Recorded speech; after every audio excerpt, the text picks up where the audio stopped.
அனைவருக்கும் இனிய மாலை வணக்கம். ஒலிம்பியா ஐஏஎஸ் அகாடமி சார்பாக வாரந்தோறும் மாதிரி தேர்வுகள் நடத்தப்பட்டு வருகிறது. குறிப்பாக அப்கமிங்காக வரக்கூடிய group 1, group 2 2A and group 4 தேர்வுக்கு பயன்படும் வகையில் டெஸ்ட் பேட்ச் போயிட்டுருக்கு.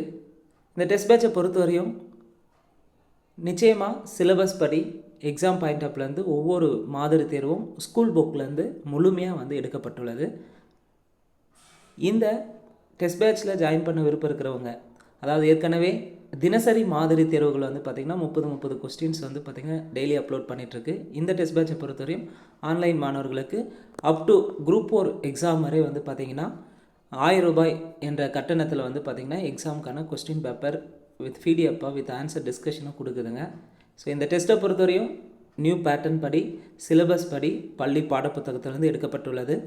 இந்த வாய்ப்பை பயன்படுத்திக்காங்க. நிச்சயமாக ஒலிம்பியா ஐஏஎஸ் அகாடமி சார்பாக நடத்தக்கூடிய ஒவ்வொரு மாதிரி தேர்வும் எக்ஸாம் பாயிண்ட் ஆஃப்லேருந்து நடத்தப்பட்டு வருகிறது. நிறைய கேள்விகள் ரிப்பீட் ஆகிறதுக்கு வாய்ப்புகள் அதிகமாக இருக்குது. நம்ம தொடர்ந்து ஒரு போட்டித் தேர்வில் வெற்றி பெறுவதற்கு மிக முக்கியமானது டெஸ்ட்டு பார்த்திங்கன்னா வீக்லி டெஸ்ட் எழுதி பார்க்கணும். குறைந்தது 2 தேர்வு எழுதணும். இது இல்லாமல் தினசரியாக இலவசமாக பார்த்திங்கன்னா ஃப்ரீ டெஸ்ட்டும் நம்ம கொடுத்துட்டு வரங்க. இந்த ஃப்ரீ டெஸ்ட்டையும் நீங்கள் டெய்லியும் எழுதிக்கலாம். அதே போல் வீக்லி டெஸ்ட்டுக்கான ஷெடியூலும் தனியாக டெலகிராமில் உங்களுக்கு சென்ட் பண்ணப்படும். ஜாயின் பண்ணுறவங்களுக்கு இந்த வாய்ப்பை பயன்படுத்திக்காங்க. இந்த வீடியோவுக்கான கொஸ்டின் பேப்பர் பிடிஎஃப் லிங்க் டிஸ்கிரிப்ஷனில் தரப்பட்டுள்ளது. தேவையானவங்க டவுன்லோட் பண்ணி டெஸ்ட் போட்டு பாருங்கள். கிட்டத்தட்ட 120 கொஸ்டின் இருக்கும். 120 கொஸ்டினில் பொலிட்டிக்கல் சயின்ஸ், அதாவது 11th political science unit 10, unit 11, unit 12 சிலபஸில் இருக்கிற ஏரியாவில் இருந்தோம். 12th எக்கனாமிக் நியூ புக்கில் யூனிட் 2 அண்ட் யூனிட் 3ல் இருக்கக்கூடிய லெசனில் இருக்கிற சிலபஸ் வைஸாகவும் 2024 டிசம்பர் மாதத்தில் நடந்த மிக முக்கிய நடப்பு நிகழ்வு 20 கேள்வியும் எடுக்கப்பட்டுள்ளது. இந்த 120 கேள்விக்கான விடை குறிப்புகளை தான் நம்ம இந்த காணொலியில் பார்க்க இருக்கிறோங்க. அதே போல் ஒலிம்பியா ஐஏஎஸ் அகாடமியுடைய டெலகிராம் சேனல் லிங்க்கும் டிஸ்கிரிப்ஷனில் தரப்பட்டுள்ளது. புதிதாக பார்க்குறவங்க மோர் அப்டேட்ஸ் எக்ஸாம் பாயிண்ட் ரிலேட்டடான கைடன்ஸ்க்கு குரூப்பில் ஜாயின் பண்ணிக்காங்க. முதல் கேள்வி, நாட்டு வருமானம் பற்றிய கருத்துருவை முதலில் அறிமுகப்படுத்தியவர் யார்? நாட்டு வருமானம் பற்றிய கருத்துரை முதலில் அறிமுகப்படுத்தியவர் சைமன் குஸ்னட்ஸ். கேள்வி 2, ஒரு ஆண்டில் ஒரு நாட்டில் உற்பத்தி செய்யப்பட்ட இறுதிநிலை பண்டங்கள் பணிகளின் மொத்த அங்காடி மதிப்பு என்னன்னு சொல்லுவாங்கன்னா மொத்த உள்நாட்டு உற்பத்தி ஜிடிபின்னு சொல்லலாம். கேள்வி 3, நாட்டு வருமானத்தை மக்கள் தொகையால் வகுக்க கிடைப்பது. நாட்டு வருமானத்தை மக்கள் தொகையால் வகுக்க கிடைப்பது தலா வருமானம் எனப்படும். இப்போ தலா வருமானம்னா நாட்டு வருமானம் டிவைடட் பை மக்கள் தொகையால் வகுத்தால் தலா வருமானம் கிடைக்கும். கேள்வி 4, பெரிய பிரச்சனைகளான வேலைவாய்ப்பின்மை, பணவீக்கம் மற்றும் வளர்ச்சி ஆகியவற்றை சமாளிப்பதற்காக தயாரிக்கப்பட்ட தவிர்க்க முடியாத தயாரிப்பே நாட்டு வருமானம் எனும் கருத்து ஆகும் என்று கூறியவர் சாமுவேல்சன். கேள்வி 5, நாட்டு வருமானத்தை எத்தனை முறைகளை பயன்படுத்தி அளவிடலாம்? இது ஆல்ரெடி கேட்டிருக்காங்க எக்கனாமிக்லேருந்து. நாட்டு வருமானத்தை எத்தனை முறைகளை பயன்படுத்தி அளவிடலாம்? 3 முறைகளை பயன்படுத்தி அளவிடலாம். கேள்வி 6, இந்தியாவில் எத்தனை வகை வேளாண் பொருட்களின் மொத்த உற்பத்தி மதிப்பை எடுத்துக்கொண்டு வேளாண்மை துறையின் மொத்த உற்பத்தியின் மதிப்பு கணக்கிடப்படுகிறது? வேளாண் துறையினுடைய மொத்த உற்பத்தி மதிப்பு எத்தனை வகையான பொருட்களை மென்ஷன் பண்ணுறாங்கன்னா 64 வகையான பொருட்களை. கேள்வி 7, அரசு என்பது ஒன்று சேர்க்கப்பட்ட மனிதர்கள் என்று கூறியவர்கள் எடி மற்றும் பீகாக். அரசு என்பது ஒன்று சேர்க்கப்பட்ட மனிதர்கள் என்று சொன்னது எடியும் பீகாக்கும். கேள்வி 8, PQLI கணக்கில் எது வராது? PQLI கணக்கில் வராது. குழந்தை பிறப்பு விகிதம் வராது. அதே மக்களின் வாழ்க்கை தரம், வாழும் காலம், கல்வி அறிவு வரும். PQLIனா physical quality of life index. இந்த PQLI சொன்னது மோரிஸ் டி மோரிஸ். கேள்வி 9, உற்பத்தி காரணியின் செலவின் அடிப்படையிலான NNP என்பது நாட்டு வருமானம். கேள்வி 10, எவற்றை கூட்டி வருமான முறையில் நாட்டு வருமானம் கணக்கிடப்படுகிறது? வருமானத்தை கூட்டி. கேள்வி 11, ஒரு நாட்டில் உள்ள உழைப்பும் முதலும் சேர்ந்து அங்குள்ள இயற்கை வளங்களை பயன்படுத்தி பண்டங்கள் பணிகளை உற்பத்தி செய்கின்றன. இதுவே அந்நாட்டின் நிகர ஆண்டு வருமானம், நாட்டு வருமானம் அல்லது நாட்டு ஈவுத்தொகை ஆகும் என்று கூறியவர் யார்? Albert Marshall. கேள்வி 12, கீழே கொடுக்கப்பட்டுள்ளவற்றில் எது மிகப்பெரிய எண்ணாக இருக்கும்? கீழே கொடுக்கப்பட்டவற்றில் செலவிடக்கூடிய வருமானம், தனிநபர் வருமானம், NNP, GNP. கிராஸ் நேஷனல் ப்ராடக்ட்னு சொல்லுவாங்க. Cross national product. அப்போ கீழே கொடுக்கப்பட்டுள்ளவற்றில் எது மிகப்பெரிய எண்ணாக இருக்குன்னா ஜிஎன்பி தான் பெரிய எண்ணாக இருக்கும். கேள்வி 13. மொத்த மதிப்பிலிருந்து டேஸை கழித்தால் நிகர மதிப்பு கிடைக்கும். மொத்த மதிப்பிலிருந்து தேய்மானத்தை கழித்தால். கேள்வி 14. இந்தியாவில் நிதியாண்டு என்பது, ஒரு நிதியாண்டு என்பது ஏப்ரல் 1 முதல் மார்ச் 31 வரை. கேள்வி 15. என்என்பியிலிருந்து நெட் நேஷனல் ப்ராடக்ட்னு சொல்லுவாங்க. நிகர நாட்டு உற்பத்தின்னு சொல்லலாம். நெட் நேஷனல் ப்ராடக்ட்லேருந்து வெளிநாட்டு காரணிகளின் நிகர வருமானம் கழிக்கப்பட்டால் கிடைக்கும் நிகர மதிப்பு நிகர உள்நாட்டு உற்பத்தி, என்டிபின்னு சொல்லுவாங்க. நெட் டொமஸ்டிக் ப்ராடக்ட்னு சொல்லுவாங்க. என்என்பியிலிருந்து நிகர வருமானத்தை கழிச்சா நமக்கு கிடைப்பது நிகர உள்நாட்டு உற்பத்தி, நெட் டொமஸ்டிக் ப்ராடக்ட். கேள்வி 16. உற்பத்தி புள்ளியில் என்என்பியின் மதிப்பு டேஸ் என அழைக்கப்படுகிறது. உற்பத்தி புள்ளியில் என்என்பியின் மதிப்பு காரணி செலவில் என்என்பி என்று அழைக்கப்படுகிறது. கேள்வி 17. பணவீக்கத்திற்கு சரிப்படுத்தப்பட்ட நாட்டு வருவாயின் மதிப்பு டேஸ் என அழைக்கப்படுகிறது. பணவீக்கத்திற்கு சரிப்படுத்தப்பட்ட நாட்டு வருமானம் ஜிஎன்பி, கிராஸ் நேஷனல் ப்ராடக்ட்னு சொல்லுவாங்க. மொத்த நாட்டு வருமானம்னு சொல்லலாம். கேள்வி 18. கீழ்வருவனற்றுள் எது தடைப்படா ஓட்ட கருத்துரு? கீழ்வருவனற்றுள் எது தடைப்படா ஓட்ட கருத்துரு? மாத வருமானம். கேள்வி 19. PQLI என்பது டேஸின் குறியீடாகும். PQLI என்பது பொருளாதார நலனின் குறியீடாகும். கேள்வி 20.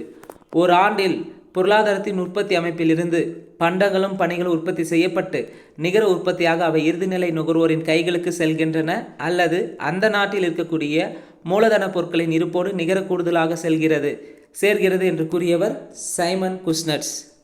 கேள்வி 21. முழு வேலை நிலை என்பது கூலியும் விலையும் எந்த வேலை நிலையில் மாறி மாறி அதிகரிக்கின்றதோ அங்கு முழு வேலைவாய்ப்பு நிலவுகிறது என்று கூறியவர் லர்னர். கேள்வி 22. ஆடம் ஸ்மித் எந்த ஆண்டு நாடுகளின் செல்வம் பற்றிய இயல்பு மற்றும் காரணங்கள் அடங்கிய விசாரணை என்ற புத்தகத்தை வெளியிட்டார்? ஸோ நாடுகளின் செல்வம் என்ற நூல் எழுதினது ஆடம் ஸ்மித். இதை எப்போ வெளியிட்டிருப்பார்னா 1776. கேள்வி 23. வேலைவாய்ப்பு, வட்டி, பணம் பற்றிய பொது கோட்பாடு என்ற புத்தகத்தை எழுதியவர் யார்? வேலைவாய்ப்பு, வட்டி, பணம் பற்றிய பொது கோட்பாடு என்ற புத்தகத்தை எழுதியவர் J.M. கீன்ஸ். கேள்வி 24. நடப்பு கூலி விகிதத்தில் வேலை செய்ய விரும்புகிற ஒவ்வொருவரும் பணியில் இருந்தால் அது டேஸ் எனப்படும். நடப்பு கூலி விகிதத்தில் வேலை செய்ய விரும்புகிற ஒவ்வொரும் பணியில் இருந்தால் அது முழு வேலைவாய்ப்பு எனப்படும். கேள்வி 25. அமைப்புசார் வேலையின்மையின் இயல்பு. அமைப்புசார் வேலையின்மை இயல்பு இயங்கும் சமுதாயம். கேள்வி 26. மறைமுக வேலையின்மையில் உழைப்பாளியின் இறுதிநிலை உற்பத்தி சுழியம். மறைமுக வேலையின்மையில் உழைப்பாளியின் இறுதிநிலை உற்பத்தி சுழியம். கேள்வி 27. கீன்ஸின் கருத்துப்படி முதலாளித்துவ பொருளாதார அமைப்பில் எப்படிப்பட்ட வேலையின்மை காண முடிகிறது? கீன்ஸின் கருத்துப்படி முதலாளித்துவ பொருளாதார அமைப்பில் எப்படிப்பட்ட வேலையின்மை காணப்படுகிறது? குறைவு வேலைவாய்ப்பு. கேள்வி 28. வேலைவாய்ப்பு பற்றி தொன்மை கோட்பாட்டின் மைய கருத்து என்பது? வேலைவாய்ப்பு பற்றி தொன்மை கோட்பாட்டின் மைய கருத்து என்பது அங்காடி விதி. கேள்வி 29. கீன்ஸின் கூற்றுப்படி வேலையின்மை என்பது விளைவு தேவை பற்றாக்குறை. கீன்ஸின் கூற்றுப்படி வேலையின்மை என்பது விளைவு தேவை பற்றாக்குறை. கேள்வி 30. சேமிப்புக்கும் முதலீட்டுக்கும் இடையே சமநிலையை கொண்டு வருவது டேஸ் நெகிழ்வு ஆகும். சேமிப்புக்கும் முதலீட்டுக்கும் இடையே சமநிலையை கொண்டு வருவது வட்டியின் நெகிழ்வு ஆகும். கேள்வி 31. ஸோ 30 கேள்வி 12th எக்கனாமிக்லேருந்து கேட்கப்பட்டுள்ளது. 31லேருந்து 100 கேள்வி பார்த்தீங்கன்னா பாலிட்டி ஏரியா 11th பொலிட்டிக்கல் சயின்ஸில் யூனிட் 10, யூனிட் 11, யூனிட் 2லேருந்து எடுக்கப்பட்டுள்ளது. 31. பொருந்தாதது எதுன்னு கேட்டிருக்காங்க. சிங்கப்பூர், வடகொரியா, வியட்நாம், இங்கிலாந்து. ஸோ இங்கே பொருந்தாதது எது வரும்னு பார்த்தீங்கன்னா இங்கிலாந்து தான் வரும். ஏன்னா இது மூணும் ஒரு கட்சி கொண்ட நாடுகளில் வரும். எது ஒரு கட்சி கொண்ட நாடுகள்னு எடுத்துக்கணுங்கன்னா சிங்கப்பூர், வடகொரியா, வியட்நாம், கியூபா, இதெல்லாம் சீனா. ஒரு கட்சி கொண்ட நாடுகள்னால் ஒரே ஒரு கட்சி மட்டும்தான் அந்த நாட்டில் இருக்குது. எது? சிங்கப்பூர், வடகொரியா, வியட்நாம், சீனா, கியூபா. இங்கிலாந்து என்பது இரு கட்சி முறையை கொண்ட நாடுகள். அப்போ பொருந்தாது ஆப்ஷன் டெல்லி. கேள்வி 32. பொருந்தாதது எது? France, Cuba, Italy, Canada. France, Italy, Canada என்பது பல கட்சி உடைய நாடுகள். பல கட்சி கொண்ட நாடுகள்னா France, Italy, Canada, India. Cuba என்பது ஒரு கட்சியுடைய நாடுகள். கேள்வி 33.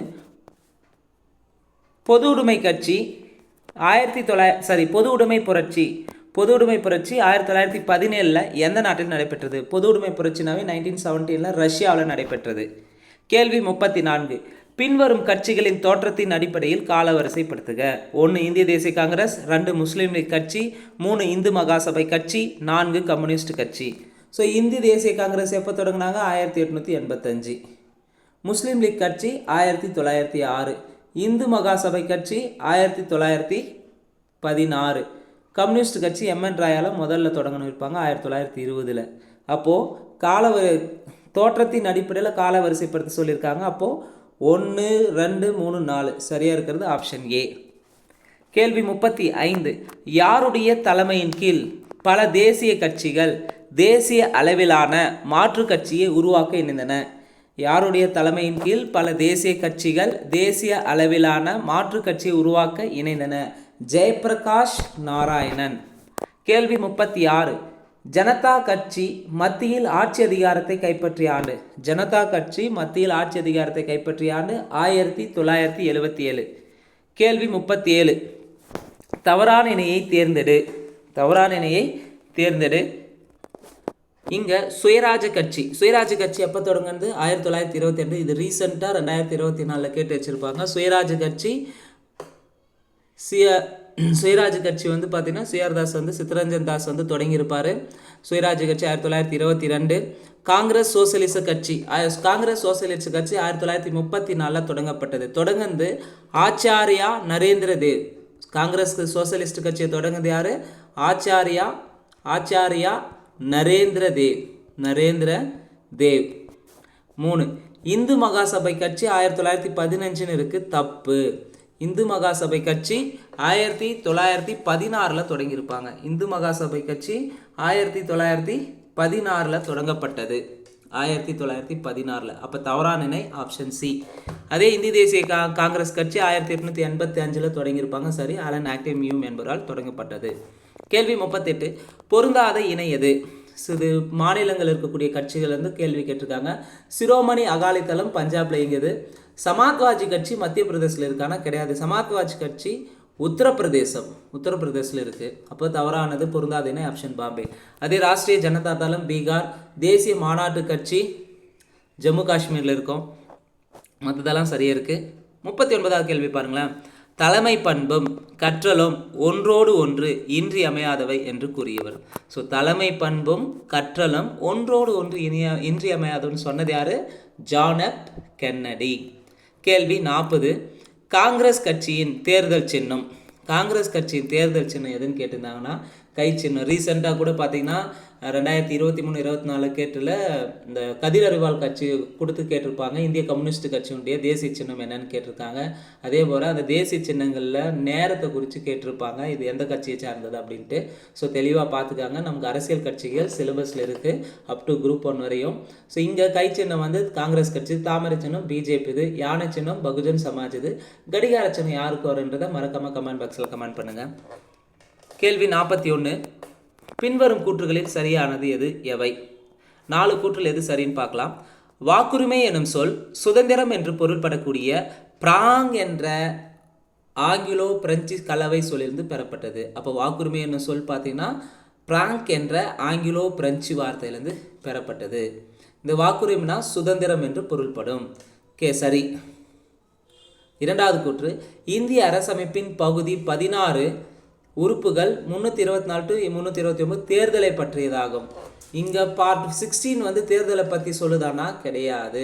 பார்ட் 15 தான் தேர்தலை பற்றி குறிப்பிடும். அதனுடைய தேர்தலை பற்றி தேர்தல் ஆணையத்தை பற்றி சொல்லக்கூடிய ஆர்டிக்கல் 324 to 329. ஆனால் இங்கே பார்ட் 16 தப்பாக தந்திருக்காங்க. அப்போ தவறானது 2 தவறு. 3 மக்களவைக்கும் மாநில சட்ட பேரவைகளுக்கும் வயது வந்தோர் வாக்குரிமையின் அடிப்படையில் தேர்தல்கள் நடத்தப்பட வேண்டும் என இந்திய அரசமைப்பின் உறுப்பு 326 விளக்குகிறது. ஆல்ரெடி டிஎன்பிசியில் கேட்டிருப்பாங்க.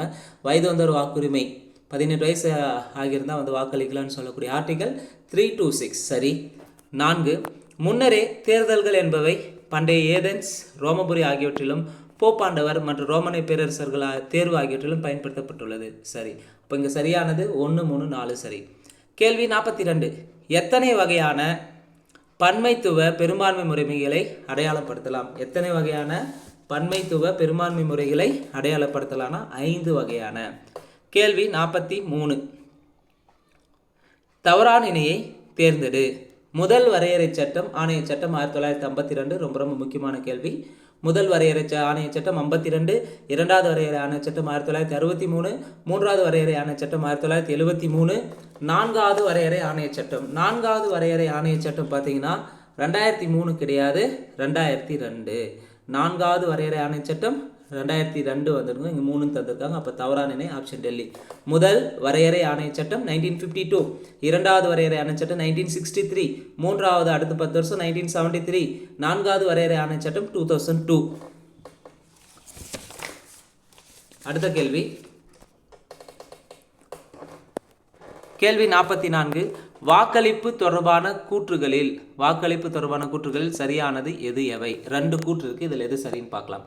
வாக்காளர் அடையாள அட்டை என்பது கட்டாய ஆவணம் ஆகும். தப்பு. வாக்காளர் ஓட்டர் ஐடின்றது கட்டாய ஆவணமான கிடையாது. ஆதார் அட்டை, குடிமை வழங்கல் அட்டை மற்றும் ஓட்டுநர் உரிமம் ஆகியவற்றின் அசல் சான்று ஆகியவற்றினை வாக்களிப்பதற்கான ஆவணமாக காட்டலாம். சரி. இப்போ கூற்று 1 தவறு, 2 சரி. கேள்வி 45. இந்தியாவில் தேர்தல் நடைமுறைகளில் சரியான வரிசையை தேர்ந்தெடு. இப்போ ஒரு தேர்தல் நடத்துகிறாங்கன்னா ஃபஸ்ட்டு என்னெல்லாம் பண்ணுவாங்க அதை கால வரிசைப்படுத்தி ஆர்டர் வைஸாக வரிசைப்படுத்த சொல்லியிருக்காங்க. அப்போ ஃபஸ்ட்டு என்ன பண்ணுவாங்க? தொகுதியை மறுசீரமைப்பு செய்வாங்க. ரெண்டாவது தேர்தல், இந்த எலெக்ஷன் நடக்குன்னு சொல்லுவாங்க, அனௌன்ஸ்மெண்ட் பண்ணுறாங்க. 3 வேட்பு மனுவினை தாக்கல் செய்தல் மற்றும் திரும்ப பெறுதலை பற்றிய தேர்தல் ஆணையத்தின் அறிவிப்பை வெளியிடுவாங்க. 4 போட்டியிட விரும்பும் வேட்பாளர்கள் வேட்பு மனுன்னு வந்திருக்கணும், வேட்பு மனு தாக்கல் செய்தல். அப்போ இங்கே 2, 1, 4, 3 தான் சரியாக அமைஞ்சிருக்கு. கேள்வி 46. தவறான இணையை தேர்ந்தெடு. ஸோ மக்கள் பிரதிநிதித்துவ சட்டத்தை பற்றி கேட்டிருப்பாங்க. இங்கே 2 நம்ம ஏற்கனவே 51 பார்த்துருப்போங்க. அது இல்லாமல் கொடுத்துருப்பாங்க. மக்கள் பிரதிநிதித்துவ சட்டம் 1950, மக்கள் பிரதிநிதித்துவ சட்டம் 51, மக்கள் பிரதிநிதித்துவ சட்டம் 66, 1966. இது 3 வரும். மக்கள் பிரதிநிதித்துவ சட்டத்தில் 50, 51, 66. இங்கே வரையறை ஆணைய சட்டம் 61ன்னு தந்திருக்காங்க. தப்பு. வரையறை ஆணைய சட்டத்தை பொறுத்தவரையும் 1962லையும் மீண்டும் 1972 கொண்டு வந்திருப்பாங்க வரையறை ஆணைய சட்டம். அப்போ தவறானது ஆப்ஷன் டெல்லி. மக்கள் பிரதிநிதித்துவ சட்டம்னா 3 முறை கொண்டு வந்திருப்பாங்க. 50, 51, 66. வரையறை ஆணைய சட்டம்னா 2 முறை கொண்டு வந்திருப்பாங்க, 62, 72. கேள்வி 47. சுதந்திர இந்தியாவின் முதல் பொது தேர்தல் பற்றிய கூற்றுகளில் சரியானது எது எவை? சுதந்திர இந்தியாவின் முதல் பொது தேர்தல். 1. இந்தியாவில் சுதந்திரம் அடைந்த பிறகு 1951 அக்டோபர் 25 முதல் பிப்ரவரி 21, 1952 வரை முதல் பொது தேர்தல் நடைபெற்றது. இந்த கொஸ்டின் ஆல்ரெடி இப்போ ரீசெண்டாக 2024 எக்ஸாம்ஸில் கேட்டிருக்காங்க. டிஎன்பிசி தேர்வாணையத்தில் பார்த்துக்கோங்க. மொத்தமுள்ள 489 மக்களவை இடங்களில் காங்கிரஸ் கட்சி 354 இடங்களில் வெற்றி பெற்றது. இது மொத்த வாக்குப்பதிவில் 45% ஆகும். ஸோ மொத்தம் 489 மக்களவை இடங்களில் 364 இடத்த காங்கிரஸ் வின் பண்ணியிருப்பாங்க. இங்கே 354 இருக்குது. தப்பு. ஆனால் மொத்த வாக்குப்பதிவு 45% இவங்க வின் பண்ணியிருப்பாங்க 364 தொகுதியில். 3வது கூற்று, இந்திய கம்யூனிஸ்ட் கட்சி 15 இடங்களில் வெற்றி பெற்றதா? தப்பு. இந்திய கம்யூனிஸ்ட் கட்சி 16 இடத்துல வின் பண்ணியிருப்பாங்க. 3வது கூற்று தவறாக இருக்குது. 4. இத்தேர்தலில் 67.6% வாக்குப்பதிவு நடைபெற்றது. 54 கட்சிகள் தேர்தலில் போட்டியிட்டன. சரி. ஸோ முதல் பொது தேர்தல், சுதந்திர இந்தியாவின் முதல் பொது தேர்தல் ரொம்ப ரொம்ப முக்கியமானது. ஏற்கனவே கேட்டிருக்காங்க. சுதந்திர இந்தியாவின் முதல் பொது தேர்தல்னாவே 1951 அக்டோபர் 25 ஸ்டார்ட் ஆகி 1952 பிப்ரவரி 21 முடிஞ்சிருக்கும். மொத்தம் 489 மக்களவை இடங்களில் காங்கிரஸ் 364 இடங்களை வின் பண்ணது, 45% வாக்குகளை பெற்றிருக்கும். இந்திய கம்யூனிஸ்ட் கட்சி 5 இடங்களை வின் பண்ணியிருப்பாங்க. இந்த தேர்தலில் 67.6% வாக்குப்பதிவு நடந்தது. மொத்தம் 54 கட்சிகள் தேர்தலில் போட்டியிட்டிருப்பாங்க. மொத்தம் 26 இந்திய மாநிலத்தில் இந்த தேர்தல் நடந்ததுக்கு 401 தொகுதிகளில் நடந்தது. ஸோ இங்கே சரியானது 1, 4 சரி. கேள்வி 48. இந்திய அரசமைப்பின் உறுப்பு டேஷ் பேச்சு மற்றும் கருத்தை வெளிப்படுத்த சுதந்திரத்துக்கான உரிமையினை வழங்குகிறது. ஸோ நம்ம எல்லா இடத்துலையும் பேசுறதுக்கும் கருத்தை வெளிப்படுத்துறதுக்கான உரிமையை சொல்லக்கூடிய ஆர்டிகல் 19 1 ஆ. கேள்வி 49. இந்திய தேர்தல் ஆணையம் பற்றிய கூற்றுகளில் தவறானது எது எவை? ரொம்ப ரொம்ப முக்கியமானது. தேர்தல் ஆணையத்தை பற்றி கேட்பாங்க, கேட்டு இருக்காங்க. இந்திய தேர்தல் ஆணையம் பற்றிய கூற்றுகள். சட்ட விதி 324 ஓர் தேர்தல் ஆணையத்தின் அமைப்பதை பற்றி விளக்குகிறது. சரி. ஒரு தேர்தல் ஆணையர் மற்றும் 3 தேர்தல் ஆணையர்களை கொண்டதா தேர்தல் ஆணையம்? தப்பு. ஒரு தேர்தல் ஆணையர் ப்ளஸ் ஒரு தலைமை தேர்தல் ப்ளஸ் 2 தேர்தல் ஆணையர்களை கொண்டது. 1+2ன்னு வந்திருக்கணும், இங்கே 3ன்னு இருக்காங்க, தவறு. தேர்தல் ஆணையரின் பதவிக்காலம் 5 அல்லது 60 ஆண்டுகள் தந்திருக்காங்க, தப்பு. தேர்தல் ஆணையரின் பதவிக்காலம் 6 ஆண்டுகள் அல்லது 65 வயசு. தேர்தல் ஆணையரின் பதவிக்காலம் 6 ஆண்டு அல்லது 65 வயது.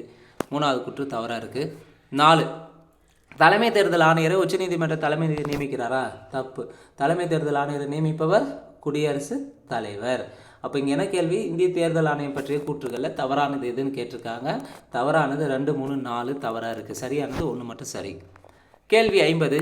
காவல்துறையினரின் விசாரணையில் இருக்கும் ஒருவர் சட்டமன்றம் அல்லது நாடாளுமன்ற தேர்தலில் போட்டியிட முடியாது என்று உச்சநீதிமன்றம் தீர்ப்பு வழங்கிய நாள். ஸோ ஒருத்தர் காவல்துறை விசாரணை இருக்கும்போது அவர் சட்டமன்றமோ அல்லது நாடாளுமன்ற தேர்தலில் போட்டியிட முடியாதுன்னு சொல்லிட்டு உச்சநீதிமன்றம் எப்போ தீர்ப்பு தந்திருப்பாங்கன்னா ஜூலை 11, 2013. ஜூலை 11, 2013. அடுத்த கேள்வி. தேர்தல் சீர்திருத்தங்கள் தொடர்பான குழுக்களை கால வரிசைப்படி அமைந்துள்ளதை தேர்வு செய்க. ரொம்ப ரொம்ப முக்கியமான கேள்வி, திரும்ப திரும்ப கேட்குறாங்க. எப்பவுமே இப்போ சமீப காலங்கள் என்ன பண்ணிட்டாங்கன்னா டிஎன்பிஎஸ்சி தேர்வு ஆணையம் அந்த ஆண்டை டைரெக்டாக கேட்காம கால வரிசைப்படுத்தி கேட்குறாங்க. குறையாமல் ஒரு 2லேருந்து 3 கொஸ்டின் பாலிட்டி ஏரியாவில் கால வரிசைப்படுத்தி கேட்பாங்க. முதல்ல தேர்தல் சீர்திருத்தங்கள் தொடர்பாக என்னென்ன குழுக்கள் எல்லாம் அமைச்சாங்க அப்படின்றது நமக்கு தெரிஞ்சிருக்கணும். தேர்தல் சீர்திருத்தங்கள் தொடர்பாக ஒரு 4 குழு அமைச்சாங்க. இந்த 4 குழுவுமே தேர்தல் சீர்திருத்தங்கள் தொடர்பாக தான் அமைச்சிருப்பாங்க. 1 தார்குந்த் குழு, இந்திரஜித் குப்தா குழு, இந்திய தேர்தல் ஆணையத்தின் அறிக்கை, தினேஷ் கோஸ்வாமி குழுன்னு சொல்லலாம். இந்த தார்கந்த் குழு எப்போ அமைச்சாங்க? தார்கந்த் குழு 1974. இந்திரஜித் குப்தா குழு 1998. இந்திய தேர்தல் ஆணையத்தின் அறிக்கை எப்போ வெளியிட்டிருப்பாங்க? 2004. தினேஷ் கோஸ்வாமி குழு 1990 அமைச்சிருப்பாங்க. தார்கந்த் குழு 1974, இந்திரஜித் குப்தா குழு 1992, இந்திய தேர்தல் ஆணையத்தின் அறிக்கை 2004, தினேஷ் கோஸ்வாமி குழு 1990. அப்போ காலவரிசைப்படி சரியாக அமைஞ்சிருக்கிறது 1, 4, 2, 3. கேள்வி 52 ரொம்ப ரொம்ப முக்கியமானது, ரிப்பீட்டடாக கேட்குறாங்க, பார்த்துக்காங்க. ஓரா குழு எப்போ அமைச்சாங்க? 1993. ஓரா குழு அமைக்கப்பட்ட ஆண்டு 1993. இந்திய சட்ட ஆணையத்தின் அறிக்கை வெளியிடப்பட்டது 1999. கார்கில் போரில் தான் இந்திய சட்ட ஆணையத்தின் அறிக்கை வெளியிட்ட ஆண்டும் கார்கில் போர் நடந்த ஆண்டு ஒரே ஆண்டு தான் 1999. வெங்கடச்செல்லையா தேசிய ஆணையம் அமைக்கப்பட்டது. வெங்கடச்செல்லையா தேசிய ஆணையம் 2002 அமைச்சாங்க. வீரப்ப மொய்லி ஆணையம் 2007 அமைச்சாங்க. டங்கா குழு 2010 அமைச்சாங்க. 2010 அமைச்சிருப்பாங்க. ஸோ ஓரா குழு 1993 அமைக்கப்பட்டது. இந்திய சட்ட ஆணையத்தின் அறிக்கை 1999 அமைக்கப்பட்டது. வெங்கடச்செல்லையா தேசிய ஆணையம்னா 2002, வீரப்ப மொய்லி ஆணையம் 2007, டங்கா குழு 2010. சரியான ஆப்ஷன் டெல்லி. கேள்வி 53. 61வது அரசியலமைப்பு திருத்த சட்டம் முழு டேஸின் மூலமாக வாக்களிக்கு வயது 21 18 குறைக்கப்படுது. இது ரிப்பீட்டடாக கேட்கக்கூடியது. ஸோ வாக்களிக்கு வயசை 21 18 குறித்த சட்ட திருத்தம் என்னன்னு கேட்பாங்க, எந்த ஆடுன்னு கேட்காங்க, ரிப்பீட்டடாக கேட்டு இருக்காங்க. 1988. கேள்வி 54 ரொம்ப ரொம்ப முக்கியமான கேள்வியும் கூட. பின்வரும் கூற்றுகளில் தவறானதை தேர்வு செய்க. முதல் எது தவறுன்னு பார்க்கலாம். 1990 வாக்குச்சாவடியை கைப்பற்றுவதனை தடுப்பதற்கு தேர்தலை ஒத்திவைக்க நடைமுறை கொண்டு வரப்பட்டது. இப்போ என்ன பண்ணாங்க, நிறைய பேர் சில இடத்துல அரசியல் கட்சிகள் இல்லை யாரோ ஒரு மூலயமா வாக்குச்சாவடியை கைப்பற்றிடுவாங்க. அப்போ அதை தடுக்கணுன்றதுக்காக தேர்தலை ஒத்தி வைக்கலாம் அப்படின்ற நடைமுறை எப்போ கொண்டு வந்தாங்கன்னா 1990 கிடையாது, 1989 கொண்டு வந்திருப்பாங்க. எது? தேர்தலை ஒத்திவைக்கும் நடைமுறை. இங்கே 90ன்னு தந்திருக்காங்க. அப்போ தவறானது ஆப்ஷன் பாம்பே. அதே மற்ற 3 ஆப்ஷனும் சரியாக இருக்கும். 1989 மின்னணு வாக்குப்பதிவு எந்திரம் தேர்தலில் பயன்படுத்த வகையில் அம்சங்கள் ஏற்படுத்தினாங்க. அப்போ மின்னணு வாக்குப்பதிவு எந்திரத்தை எலெக்ஷன்ஸில் யூஸ் பண்ணணும் அப்படின்னு சொல்லிட்டு அம்சங்களை ஏற்படுத்த 1989. அதே 1989 வாக்குச்சாவடி கைப்பற்றுவதை தடுப்பதற்காக தேர்தலை ஒத்திவைக்கும் நடைமுறை கொண்டு வந்திருப்பாங்க. அதுக்கடுத்து தேர்தலில் போட்டியிடும் ஒரு வேட்பாளர் எதிர்பாராமல் மரணம் அடைந்தால் சம்பந்தப்பட்ட கட்சிக்கு மாற்று வேட்பாளரை பரிந்துரைப்பதற்கான வாய்ப்புடன் 7 நாட்கள் அவகாசம் வழங்கலாம். சரி. 1998 ஒரு அம்சம் ஏற்படுத்தப்பட்டு அதன் மூலமாக உள்ளாட்சி அதிகாரிகள், தேசியமயமாக்கப்பட்ட வங்கிகளின் பணியாளர்கள், பல்கலைக்கழக ஊழியர்கள், இந்திய ஆயுள் காப்பீட்டு நிறுவன ஊழியர்கள், அரசு நிறுவனங்களின் பணியாளர்கள் மற்றும் அரசு உதவி பெறும் நிறுவனங்களின் ஊழியர்கள் ஆகியோர் தேர்தல் தினத்தன்று பணியில் ஈடுபடுத்தப்பட பணிக்கப்பட்டனர். சரி. 55வது கேள்வி, பின்வரும் கூற்றுகளில் சரியானதை தேர்வு செய்க. ரொம்ப முக்கியமான கேள்வியும் கூட. 1. 1999 வாக்காளர்களில் ஒரு பிரிவினர் தபால் வாக்கினை பயன்படுத்தி வாக்களிக்க வாய்ப்பு ஏற்படுத்தினாங்க. ஸோ தபால் வாக்கு எப்போ ஏற்படுத்தினாங்க? 1999. சரி. 2. 2004 இராணுவத்தில் பணிபுரிபவர்கள் தங்களின் சார்பாக பதிலி வாக்கு அளிக்கும் முறை கொண்டு வரப்பட்டு இராணுவ சட்டத்திற்கு இசைவான வகையில் செயல்படுத்தப்பட்டது. 2004 கேட்டிங்கன்னா தப்பு. 2003 பதிலி வாக்கு அளிக்கும் முறை 2003 ஆல்ரெடி டிஎன்பிசியில் கேட்டிருக்காங்க. அப்போ 2வது கூற்று தவறு. இங்கே 2004 தந்திருக்கு. 3. 2002 தேர்தல் ஆணையம் வேட்பாளர்களின் முந்தைய குற்ற சம்பவங்கள் மற்றும் சொத்துக்கள் பற்றிய விவரங்களை பிரகடனப்படுத்துமாறு உத்தரவிட்டுள்ளது. 2002 கிடையாது, 2003. ஸோ 2003 பொறுத்தவரையும் பதிலி வாக்குமுறை வெளியிட்டிருப்பாங்க. 2003 தேர்தல் ஆணையம் வேட்பாளர்கள் முந்தைய குற்ற சம்பவங்கள், சொத்துக்கள் பற்றிய விவரங்களை பிரகடனப்படுத்துமாறு உத்தரவிட்டிருப்பாங்க. 2003 தான். இப்போ 3வது கூற்று தவறாக இருக்குது. 4வது கூற்று, 2003 மாநிலங்களவை தேர்தல் சீர்திருத்தங்கள் மேற்கொள்ளப்பட்டு வேட்பாளரின் வசிப்பிடம் தொடர்பான கட்டுப்பாடுகள் நீக்கப்பட்டன. மேலும் வெளிப்படையான வாக்கெடுப்பு முறை அறிமுகப்படுத்துகிறாங்க 2003. ஸோ பதிலி வாக்குமுறை அறிமுகப்படுத்துனதும் 2003. முந்தைய வேட்பாளர்களின் குற்ற சம்பவங்கள், சொத்துக்கள் பற்றிய விவரங்களை பிரகடனப்படுத்த வெளியிட்டது 2003. அதுக்கடுத்து தேர்தல் சீர்திருத்தம் மேற்கொள்ள வேட்பாளரின் வசிப்பிடம் தொடர்பான கட்டுப்பாடு நீக்கிறது 2003 தான். இப்போ இங்கே சரியானது 1, 4 மட்டும்தான் சரியாக இருக்குது. அடுத்த கேள்வி, பின்வரும் கூற்றுகளில் எந்த இணை தவறாக உள்ளது? 1. 2003 வேட்பாளரின் தேர்தல் செலவு கணக்கில் பயண செலவுகளுக்கு விதிவிலக்கு அளிக்கப்பட்டது. அப்போது தேர்தல் செலவு கணக்கில் பயண செலவுகளுக்கு விதிவிலக்கு அளித்தது 2003. சரி. 2009 தேர்தலுக்கு பிந்தைய கருத்து கணிப்புகளை நடத்தி முடிவுகளை அறிவிப்பதற்கு கட்டுப்பாடுகள் விதிக்கப்பட்டன. ஸோ 2009 எலெக்ஷன்ஸுக்கு முன்னாடி பிந்தைய கருத்து கணிப்பெல்லாம் வெளியிடுவாங்கள்ல, அதை ஸ்டாப் பண்ண வச்சாங்க 2009. சரி. 3வது, 2009 தேர்தலின் போது தவறான நடவடிக்கைகளில் ஈடுபடும் நபர்களை தகுதி இழப்பு செய்வதுடன் 3 மாத காலத்திற்குள் குற்றம் சாட்டப்பட்டவரின் மீதான விவரங்களை குறிப்பிட்ட அதிகாரி சமர்ப்பிக்க வேண்டும்னு சொல்லியிருப்பாங்க 2009. சரி. 4. 2010 தேர்தல் செலவினங்களுக்கான உச்சவரம்பு அதிகரிக்கப்பட்டது. இது சரியான தப்பு. 4வது இணை தான் தவறாக இருக்குது. அப்போது 4வது இணைக்கு எப்போ தேர்தல் செலவினங்களுக்கான உச்சவரம்பு அதிகரிச்சிருப்பாங்கன்னா 2011 எலெக்ஷனில் தான். ஸோ 2011 தேர்தல் செலவினங்களுக்கான உச்சவரம்பு அதிகரிச்சிருப்பாங்க. இங்கே கேள்வி, பின்வரும் கூற்றுகளில் எந்த இணை தவறாக உள்ளதுன்னா 4வது இணை தவறாக உள்ளது. கேள்வி 57 ஆல்ரெடி கேட்ட கேள்வி, ரிப்பீட்டடாக கேட்குறாங்க. எல்லாமே பள்ளி பாட புத்தகம் தான். வெளிநாடு வாழ் இந்திய குடிமக்களுக்கும் வாக்குரிமை வழங்கப்பட்ட ஆண்டு. ஸோ வெளிநாடு வாழ் இந்தியர்களுக்கு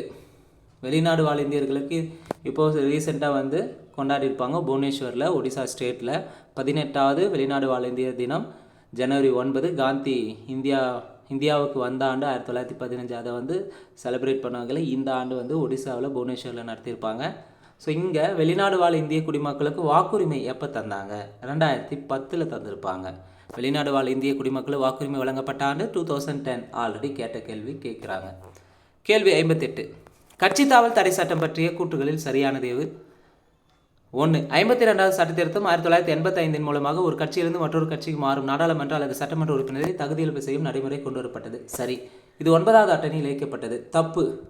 கட்சி தாவல் தடை சட்டம்னாவே 10வது அட்டவணை. அடுத்து 91வது சட்ட திருத்தம் 2003 மூலமாக கட்சி பிளவரும் சூழலில் கட்சி தாவலின் அடிப்படைகள் பொருந்தாது அப்படின்னு சொல்லியிருப்பாங்க. சரி. கேள்வி என்ன? கட்சி தாவல் தடை சட்டம் பற்றிய கூற்றுகளில் சரியானது 1 சரி, 2 தவறு, 3 சரி. ஸோ ஃபஸ்ட்டு 52வது சட்ட திருத்தம் 1985 ஒரு கட்சியிலிருந்து மற்றொரு கட்சிக்கு மாறினா அவங்கள தகுதி இழப்பு செய்யலாம்னு சொல்லியிருக்கோம். 91வது சட்ட திருத்தம் 2003 என்ன சொல்லியிருப்பாங்கன்னா, ஒரு கட்சியில் வெற்றி பெற்றிருந்தாலும் அந்த கட்சி உடஞ்சி போகுது, இல்லை பெரும்பான்மையார் ஒரு நாலில் 3 பங்கு வெளியேறாங்க அப்படின்னா அப்போ வந்து அவர்களுடைய பதவி பறிக்கப்படுமானா பறிக்கப்படாது. அப்படி இந்த திருத்தத்தை கொண்டு வந்தது 2003 91வது சட்ட திருத்தம். ரிப்பீட்டடாக கேட்குறாங்க. இப்போ கூட நம்ம பார்த்திங்கன்னா 2024 பாலிட்டி ஏரியாவிலேருந்து ஏற்கனவே டிஎன்பிஎஸ்சி தேர்வு நடத்தி முடித்த 3 பார்ட்டாக பார்த்துருப்போங்க. பாலிட்டி 1, பாலிட்டி 2, பாலிட்டி 3 வீடியோவை பார்த்துருப்போங்க. பார்க்காதவங்க பிளேலிஸ்ட்டில் போய் பார்த்துக்காங்க. அதில் கட்சி தாவல் தடை சட்டத்தை பற்றி ரிப்பீட்டடாக கேட்டு இருக்கிறாங்க. கேள்வி 59.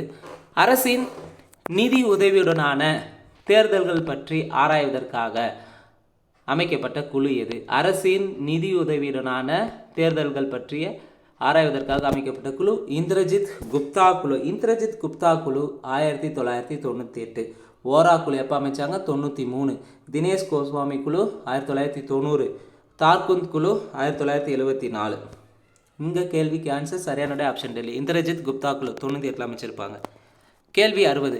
தேர்தல் நடத்தை விதிமுறைகள் 1961 பிரிவு 49O கூறுவது என்னவெனில், ஒரு வாக்காளர் தனது வாக்காளர் வரிசை எண்ணை டேஷ் படிவத்தில் பதிவு செய்த பின்னர் எதிர்மறை வாக்கினை செலுத்தலாம். அதாவது நோட்டா வாக்கை செலுத்தலாம்னு சொல்லியிருப்பாங்க.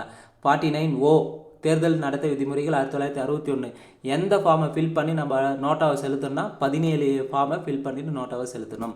நன் ஆஃப் தி அபோவ். 61. பஞ்சாயத்து அமைப்புகளில் பெண்களுக்கு டேஷ் இடங்கள் ஒதுக்கீடு செய்யப்பட்டன. 3ல் 1 பங்கு இடங்கள் பஞ்சாயத்து அமைப்புகளில் பெண்களுக்கு இடஒதுக்கீடு தந்திருக்காங்க. கேள்வி 62. பொறுத்துக்க. நகரங்கள் நகராட்சி, பெருநகரங்கள் மாநகராட்சி, தொழில் நகரங்கள் நகரியங்கள், இராணுவ அமைப்புகள் பாளைய வாரியங்கள். சரியான விடை ஆப்ஷன் பாம்பே. கேள்வி 63. எந்த திட்டத்தின் மூலம் தண்ணீர் வசதியுடன் கூடிய கழிப்பறை ஒவ்வொரு வீட்டுக்கும் வழங்கப்படுகிறது? எந்த திட்டத்தின் மூலமாக தண்ணீர் வசதியுடன் கூடிய கழிப்பறை ஒவ்வொரு வீட்டுக்கும் வழங்குறாங்கன்னா ராஜீவ் ஆவாஸ் யோஜனா. ராஜீவ் ஆவாஸ் யோஜனா மூலம் வழங்கப்படுகிறது. கேள்வி 64. 10 லட்சத்திற்கும் அதிகமான மக்கள் தொகை கொண்டவை மாநகராட்சின்னு சொல்லலாம். கேள்வி 65. இந்தியாவில் 2011ஆம் ஆண்டு மக்கள் தொகை கணக்கெடுப்பின்படி எவ்வளவு கிராம பஞ்சாயத்துகள் இருந்தன? இந்தியாவில் 2011 மக்கள் தொகை கணக்கெடுப்பின்படி 2,50,000 கிராம பஞ்சாயத்துகள் இருந்தன. கேள்வி 64. உள்ளாட்சி அரசாங்கங்களின் தோற்றம் பற்றிய கூற்றுகளில் தவறானது எது? உள்ளாட்சி அரசாங்கம் ஆரம்ப காலத்தில் உள்ளாட்சி அரசாங்கம் இங்கெல்லாம் தோன்றியிருக்கின்றதை பார்க்கலாம். கிமு 600 முதல் கிபி 600 வரை உலகில் பல குடியரசுகள் தோன்றுவதும் மறைவதுமாக இருந்தன. சரி. கௌடில்யரின் அர்த்த சாஸ்திரத்தில் அப்போதைய கிராம நிர்வாகம் பற்றி விரிவாக விளக்கப்பட்டுள்ளது. சரி. முகலாயர்களின் ஆட்சி காலத்தில் கிராமமும் மாவட்டமுமே நிர்வாக அலகுகளாக இருந்தன. முகலாயர்கள் ஆட்சி காலம்னா கிடையாது. யாருடைய ஆட்சி காலம்னா மௌரியர்களுடைய ஆட்சி காலத்தில் தான். மௌரியர்களுடைய ஆட்சி காலத்தில் கிராமமும் மாவட்டமே நிர்வாக அலகுகளாக இருந்திருக்கும். முகலாயர்கள் கிடையாது. அப்போ 3வது குற்று தவறாக இருக்குது. 4. காஞ்சிபுரம் மாவட்டம் உத்திரமேரூரில் கண்டெடுக்கப்பட்ட முதலாம் பராந்தக சோழன் கால கல்வெட்டுகள் கிபி 919 to 922. இது உள்ளாட்சி அரசாங்கங்கள் பற்றி விரிவாக விளக்குகின்றன. சரி. கேள்வி என்ன? உள்ளாட்சி அரசாங்கங்களின் தோற்றம் பற்றிய கூற்றுகள் தவறானது. 3 மட்டும் தவறு. கேள்வி 67.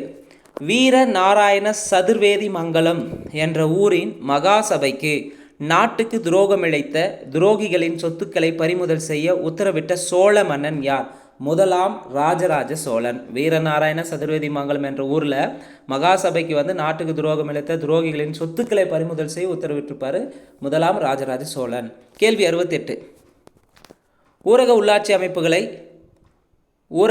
அமைப்புகளை ஏற்படுத்தவும் அதை மேற்பார்வையிட மாவட்ட அளவில் வாரியங்களை ஏற்படுத்தவும் நடவடிக்கை எடுத்தவர் ரிப்பன் பிரபு. கேள்வி 69. மாவட்ட வாரியங்களின் பணிகள் டேஸ் ஆண்டு வரை காவல், கல்வி, கிராம துப்புரவு முதலியவையாக மட்டுமே இருந்தன. மாவட்ட வாரியங்களின் பணிகள் எந்த ஆண்டு வரை பார்த்தீங்கன்னா காவல், கல்வி, கிராம துப்புரவு மட்டுமே இருந்துச்சுன்னா 1909ஆம் ஆண்டு வரை. கேள்வி 70. ஆங்கிலேய அரசாங்கம் மத்திய அரசிற்கும் மாகாண மற்றும் அதன் கீழ் உள்ள அமைப்புகளுக்கும் இடையே நிர்வாக மற்றும் நிதியுறவுகளை பற்றி விசாரிப்பதற்கு ஒரு விசாரணை ஆணையத்தை அமைத்த ஆண்டு? ஆங்கிலேய அரசாங்கம் மத்திய அரசிற்கும் மாகாண மற்றும் அதன் கீழ் உள்ள அமைப்புகளுக்கு இடையே நிர்வாக மற்றும் நிதியுறவுகளை பற்றி விசாரிப்பதற்கு ஒரு விசாரணை ஆணையத்தை அமைத்த ஆண்டு 1907. கேள்வி 71. ஒதுக்கப்பட்ட துறைகளில் தவறானது எது? கல்வியை பொறுத்தவரையும் எந்த துறைக்குன்னா கல்வி வந்து பார்த்திங்கன்னா மாற்றி தரப்பட்ட துறைகளுக்கு வச்சுருப்பாங்க. கல்வியை வந்து மாற்றி தரப்பட்ட துறையில் வச்சுருப்பாங்க. இது யாருன்னா தேர்தல் மூலம் தேர்ந்தெடுக்கப்பட்ட பிரதிநிதிகளுக்காக கல்வி ஒதுக்கியிருப்பாங்க. கல்வி பிற துறைகள் தந்திருப்பாங்க. அதே காவல், சட்டம் ஒழுங்கு வந்து ஆளுநர்கிட்ட இருக்கும். இது என்ன துறைன்னு சொல்லுவாங்கன்னா இது ஒதுக்கப்பட்ட துறைன்னு சொல்லுவாங்க. ஸோ அன்றைய காலகட்டத்தில் ஒதுக்கப்பட்ட துறை, மாற்றியமைக்கப்பட்ட 2 துறைன்னு ஏற்படுத்தியிருப்பாங்க. அந்த ஒதுக்கப்பட்ட துறையை பொறுத்தவரையும் ஆளுநர்கிட்ட இருந்திருக்கும். காவல், சட்ட ஒழுங்கு, நிதி. அதே கல்வி, பிற துறைகள் வந்து மாற்றியமைக்கப்பட்ட துறைகள்னு சொல்லலாம், மாற்றி தரப்பட்ட துறைகள்னு சொல்லலாம். அது தேர்தல்கள் மூலம் தேர்ந்தெடுத்த பிரதிநிதிகளுக்கு கிட்ட தந்திருப்பாங்க. கேள்வி 72. தவறான இணையை தேர்வு செய்க. எது தவறு அப்படின்றத பார்க்கலாம். 1. கிராமப்புற பஞ்சாயத்துக்கு ஆளுகையில் பொறுப்புகள் அளிக்கப்பட வேண்டும், அதாவது தன்னிறைவு பெற்ற கிராம சுயராஜ்யம் வேண்டும் என்று மகாத்மா காந்தி வலியுறுத்தினார். சரி. ஷர்மா நாராயணன் சுதந்திர இந்தியாவுக்கான காந்தி அரசியலமைப்பு தொடர்பான ஒரு திட்ட வரைபடத்தை தயாரித்தார். அப்போ சுதந்திர இந்தியாவுக்கான காந்தி அரசியலமைப்பு தொடர்பான ஒரு திட்ட வரைபடத்தை தயாரித்தவர் ஷர்மா நாராயணன். சரி. அரசு கிராம பஞ்சாயத்தில்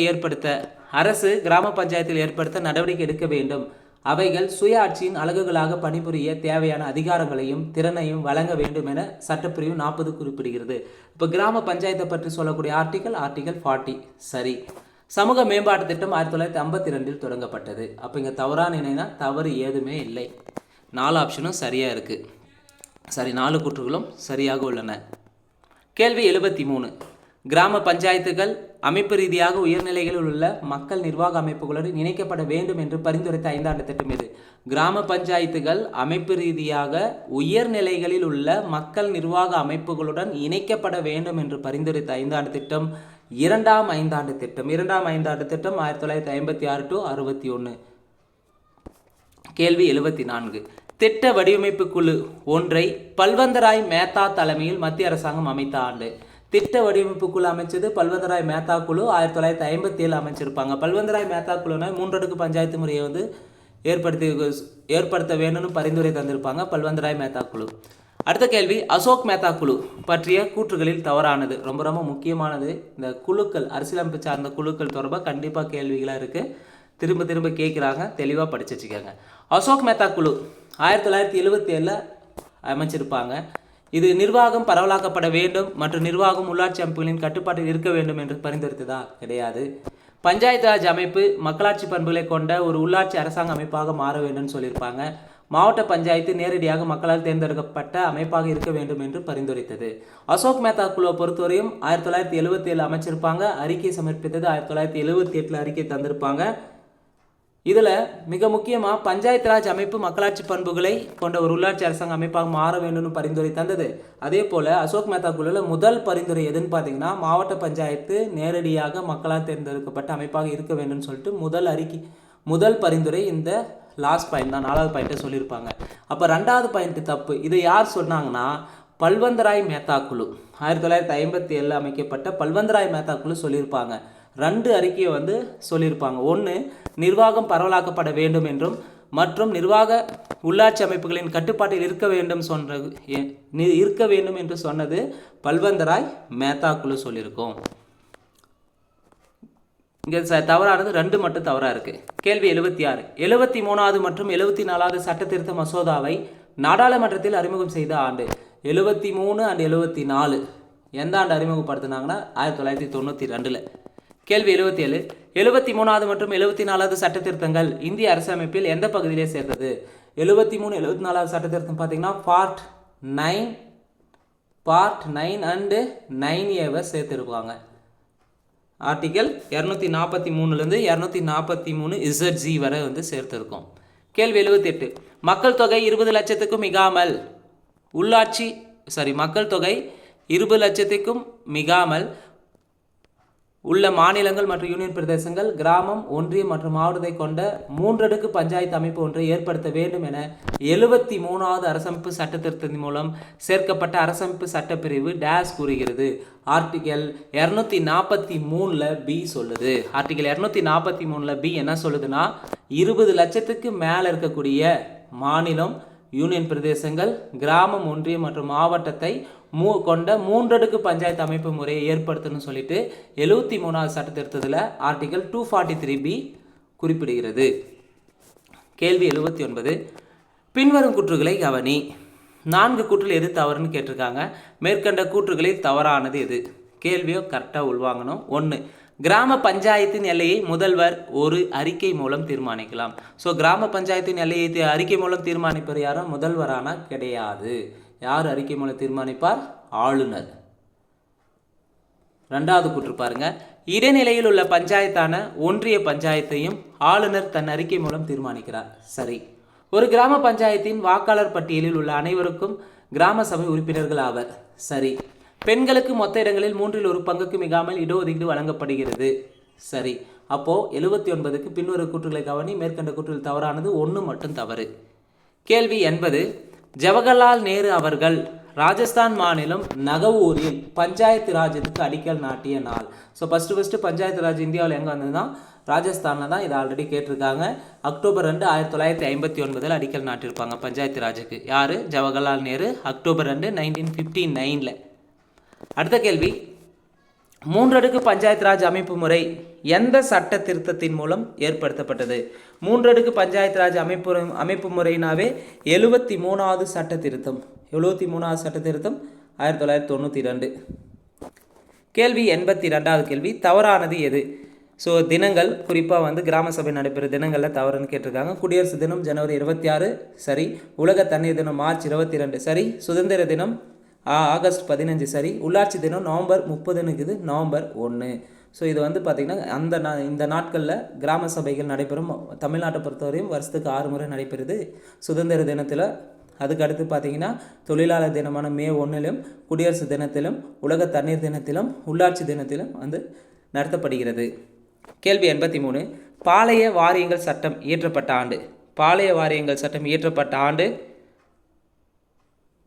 1924. கேள்வி 84, பின்வரும் கூற்றுகளில் சரியானது எது? 1, அரசமைப்பின் 74வது அரசமைப்பு திருத்தச் சட்டம் 1992ஆம் ஆண்டு நிறைவேற்றப்பட்டு ஜூன் 93 அரசிதழில் வெளியிடப்பட்டது.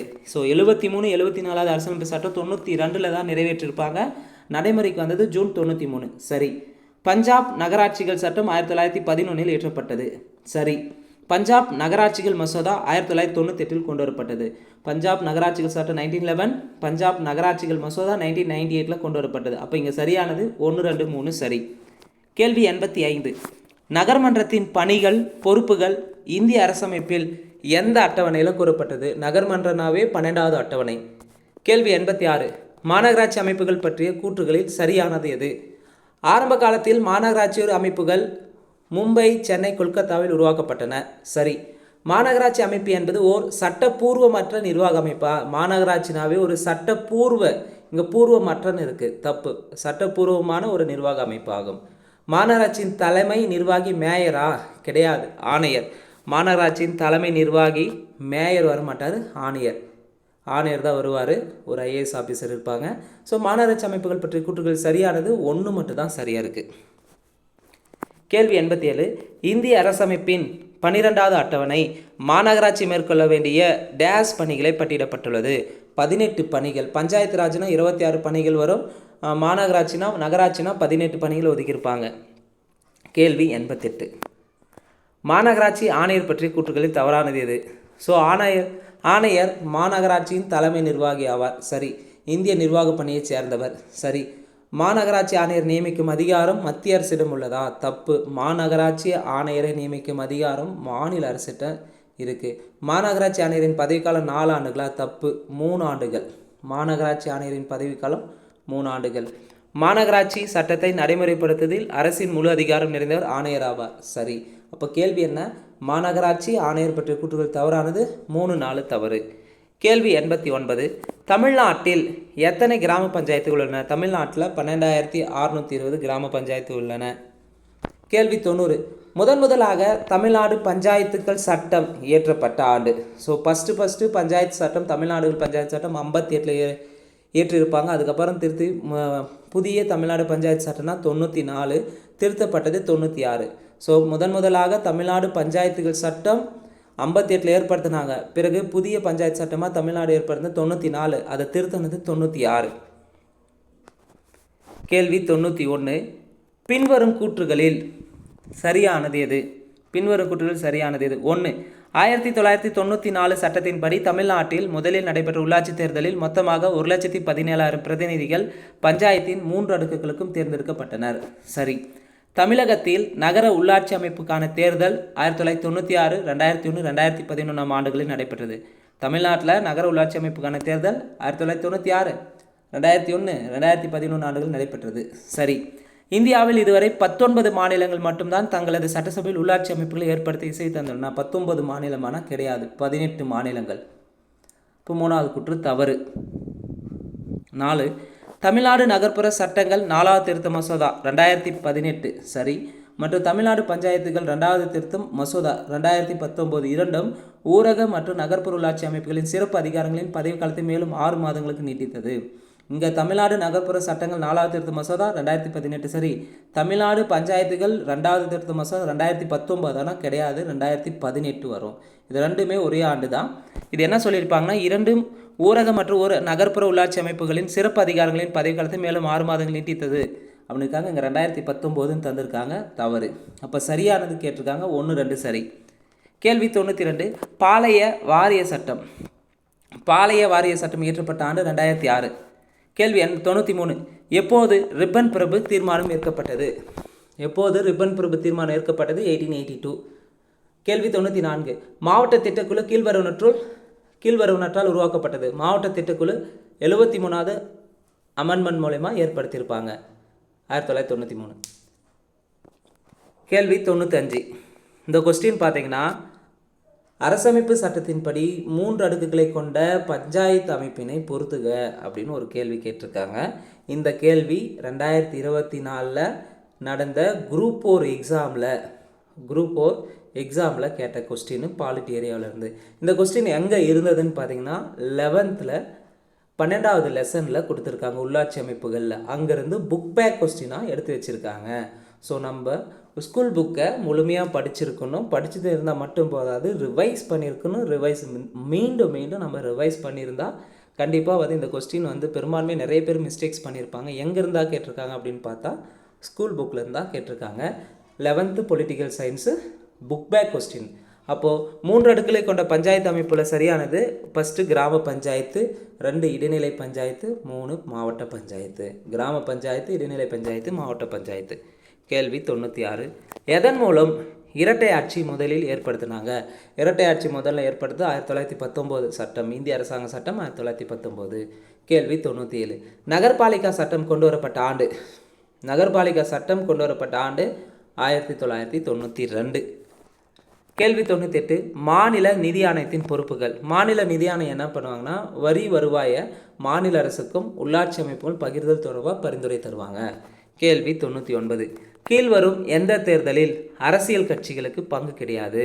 அதாவது பஞ்சாயத்து தலைவர் மற்றும் வார்டு உறுப்பினர் தேர்தலில் தான் அரசியல் கட்சிக்கு பங்கு கிடையாது. அதே மாநகராட்சி மேயர் தேர்தல், நகராட்சி தேர்தல், மாவட்ட வார்டு உறுப்பினர் தேர்தலில் பங்கு இருக்கும்.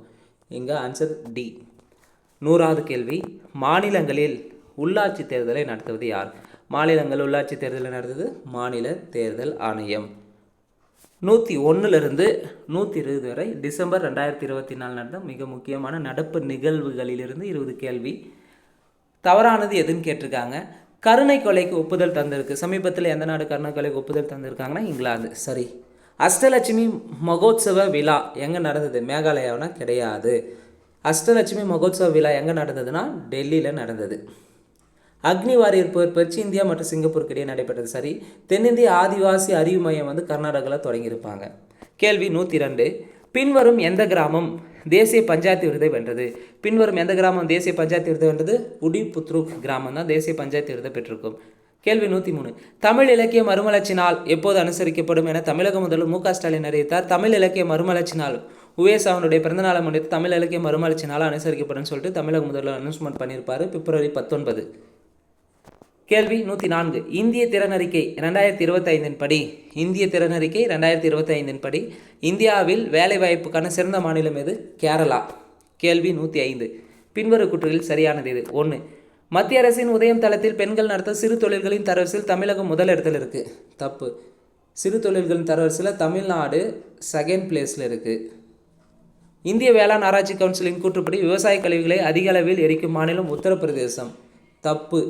ஸோ இந்திய வேளாண் ஆராய்ச்சி கவுன்சிலின் கூற்றுப்படி விவசாய கழிவுகளை அதிக அளவில் எரிக்கும் மாநிலம் உத்தரப்பிரதேசம் கிடையாது, மத்திய பிரதேசம் தான் எரிக்கும். அப்போ 2வது கூற்று தவறு. 3. கேரள மாநிலம் 50 கோடியில் அழிந்து வரும் உயிரினங்களை பாதுகாப்பு நிதி அமைத்துள்ளது. கேரளா கிடையாது, தமிழ்நாடு தான் என்ன பண்ணியிருப்பாங்கன்னா 50 கோடியில் அழிந்து வரும் உயிரினங்களை பாதுகாப்பதற்கான நிதியை அமைச்சிருக்கும். மூணாவது கூற்று தவறு. 4. சண்டிகர் யூனியன் பிரதேசம் குற்றவியல் சட்டங்களை 100% செயல்படுத்திய முதல் யூனியன் பிரதேசம் ஆகும். சரி. அப்போ கேள்வி 105 என்ன? பின்வரும் கூற்றுகள் சரியானது, 4 மட்டும் சரியாக இருக்குது. கேள்வி 106. தமிழ்நாட்டில் பின்வரும் எந்த மாவட்டத்தில் புதுமை பெண் திட்டத்தின் கீழ் அதிக கல்லூரி சேர்க்கை உள்ளது? இப்போ புதுமை பெண் திட்டத்தின் கீழே அதிக கல்லூரி சேர்க்கை எந்த டிஸ்ட்ரிக்டில் இருக்குன்னா சேலம் டிஸ்ட்ரிக்ட். கேள்வி 107. இந்திரா காந்தி அமைதி பரிசு 2024 யாருக்கு வழங்கப்பட உள்ளது? மிஷேல் பேச்லெட்டுக்கு வழங்கப்பட உள்ளது. கேள்வி 108. இந்திய இராணுவம் எந்த இடத்தில் சிவாஜி சிலையை நிறுவியுள்ளது? பாங்காங் ஏரி.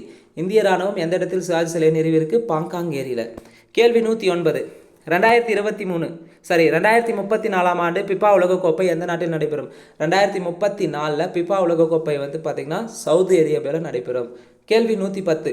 சாகித்ய அகாடமி விருது பெற்ற திருநெல்வேலி எழுச்சியும் வஉசியும் அங்கே 1908ன்னு வந்திருக்கணும், டைப்பிங் மிஸ்டேக் ஆகிருக்கு, 1908 மாற்றுக்கங்க.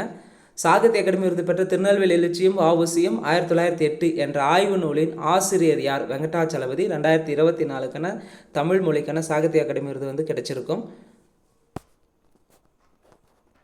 கேள்வி 111. தி சசானிக் வெர்சஸ் என்ற புத்தகத்தை எழுதியவர் யார்? தி சதானிக் வெர்சஸ் என்ற புத்தகத்தை எழுதியவர் சல்மான் ருஷ்டி. கேள்வி 112. மாற்றுத்திறனாளிகளின் உரிமை சட்டம் 2016 படி இந்தியாவில் அங்கீகரிக்கப்பட்ட ஊனத்தின் எண்ணிக்கை 21. கேள்வி 113. இந்திய அரசியலமைப்பு சட்டத்தின் 129வது அரசியலமைப்பு திருத்தச் சட்டம் எதனோடு தொடர்புடையது? 129வது அரசியலமைப்பு திருத்தச் சட்டம் ஒரே நாடு ஒரே தேர்தல் பற்றி தொடர்புடையது. கேள்வி 114. பொறுத்துக. LIC பீமா சகி திட்டம் முதலாக ஹரியானாவில் தொடங்கப்பட்டது. தொடங்கி வைத்தவர் இந்திய பிரதமர் நரேந்திர மோடி. ஜல்வகக் திட்டம் என்பது சரக்கியத்தோடு தொடர்புடையது. போலவரம் திட்டம் கோதாவரி ஆற்றில் ஏற்படுத்த போகிறாங்க. அதிக குழாய் நீர் இணைப்பு உள்ள மாநிலம் உத்தரப்பிரதேசம். சரியானுடைய ஆப்ஷன் பாம்பே. கேள்வி 115. எந்த மாநிலத்தில் அதிக எண்ணிக்கையிலான ஸ்மார்ட் வகுப்பறை திட்டங்கள் செயல்பாட்டில் உள்ளன? அதிக எண்ணிக்கையிலான ஸ்மார்ட் வகுப்பறை திட்டங்கள் செயல்பாட்டில் இருக்கிறது கர்நாடகா ஸ்டேட்டில் தான். கேள்வி 116. நாட்டில் முதல் முறையாக குள்ள நரிகள் பாதுகாப்பு சிறப்பு மையம் எங்கு அமைய உள்ளது? தமிழ்நாடு. கேள்வி 117. 2024 ஆண்டு வடகிழக்கு பருவமழை காலத்தில் தமிழ்நாட்டில் எந்த இடத்தில் அதிக மழை பெய்தது? நாகப்பட்டினம். கேள்வி 118. இந்தியாவின் முதல் நீரிழிவு பயோ வங்கி எங்கு அமைந்துள்ளது? இந்தியாவின் முதல் நீரிழிவு பயோ வங்கி சென்னை. கேள்வி 119. 2025 ஆண்டுக்கான உலக பொருளாதார மாநாடு எங்கு நடைபெறவுள்ளது? 2025க்கான உலக பொருளாதார மாநாடு டாவோஸில் நடைபெறவுள்ளது. கேள்வி 120. இளம் வயதினரிடையே HIV பாதிப்பு அதிகமாக உள்ள மாநிலம் எது? இளம் வயதினரிடையே HIV பாதிப்பு அதிகம் உள்ள மாநிலம் மிசோரம் மாநிலம். இந்த வீடியோவை பொறுத்தவரையும் வெறும் ஜஸ்ட் கீ ஆன்சராக பார்த்துக்க மாட்டேங்க, முழுமையாக டிஸ்கஷனாக இருக்கும். ஸோ இந்த வீடியோ முழுக்க எக்ஸாம் பாயிண்ட் ஆஃப்லேருந்து சிலபஸ் வைஸாக நம்ம பள்ளி பாடப்புத்தகம் எடுக்கப்பட்டுள்ளது. நிச்சயமாக அப்கமிங்காக வரக்கூடிய Group 1, Group 2, 2A and Group 4 எக்ஸாமுக்கு பயனுள்ளதாக இருக்கும். இந்த வீடியோ எந்த அளவுக்கு உங்களுக்கு ஒர்த்தாக இருந்துச்சா இல்லையான்றதை மறக்காமல் கமெண்ட் பாக்ஸில் கமெண்ட் பண்ணிவிட்டு வீடியோ பிடிச்சிருந்தால் லைக் பண்ணுங்கள். அண்டு TNPSC எக்ஸாம் ப்ரிப்பேர் பண்ணுற உங்கள் ஃப்ரெண்ட்ஸ்க்கு ஷேர் பண்ணுங்கள். நன்றி, வணக்கம்.